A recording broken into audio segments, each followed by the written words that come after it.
Viewers আসসালামু আলাইকুম। আজকে আমি লাল লাল ঝাল ঝাল করে স্পেশাল মশলা ও নারকেলের দুধ দিয়ে দেশি হাঁসের মাংস ভুনা করে দেখাবো। রান্নার জন্য প্রথমে সয়াবিন তেল দিয়ে দিচ্ছি, এবার পেঁয়াজ কুচি দিয়ে দিয়েছি, এবার দিব দারুচিনি, জয়ত্রী, এলাচ, কালো এলাচ, জিরা ও তেজপাতা।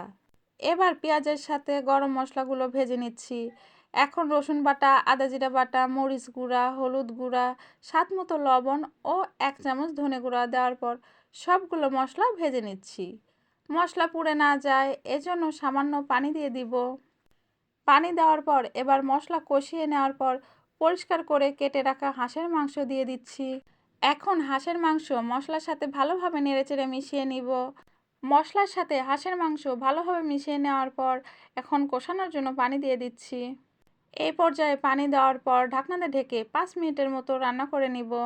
এবার রান্নায় নারকেলের দুধ ও প্যাকেট হাঁসের মাংসের গুঁড়া মশলা দিয়ে দিচ্ছি।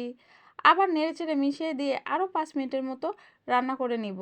5 মিনিটের মতো রান্না করে নেওয়ার পর এবার গোটা কাঁচামরিচ ও গোটা রসুন দিয়ে দিব। এই হাঁসের মাংস রান্নায় ধাপে ধাপে মশলা দিয়ে কষিয়ে নেওয়ার ফলে রান্নাটির স্বাদ বহুগুণে বেড়ে যাবে। এছাড়া হাঁসের মাংসের যে এক্সট্রা গন্ধ থাকে সেটাও আর থাকবে না। এরপর আবার একটু নেড়েচেড়ে দিয়ে আবারও ঢাকনা দিয়ে ঢেকে হাঁসের মাংস কষানো না হওয়া পর্যন্ত রান্নাটি করে নেব। এই তো হাঁসের মাংস সিদ্ধ ও কষানো হয়ে গেছে। এখন রান্নায় আবারও গরম পানি দিয়ে দিচ্ছি। এভাবে আরও বেশ কিছুক্ষণের মতো রান্না করে নিব।